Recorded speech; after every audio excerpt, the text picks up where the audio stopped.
क्वचित् गन्तुं हरिश्रेष्ठ ब्रूम सत्यमिदं तु ते एवं तु वदतां तेषाम् अङ्गदप्रत्यभाक्षत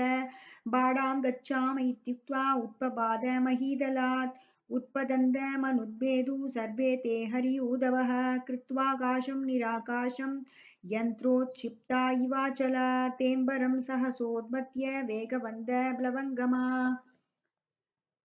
बिनदन्तो महानादं गणा वादेरिता यथा अङ्गदे हयनान् प्राप्ते सुग्रीवो वानराधिप उवाच शोको वहतं रामं कमललोचनं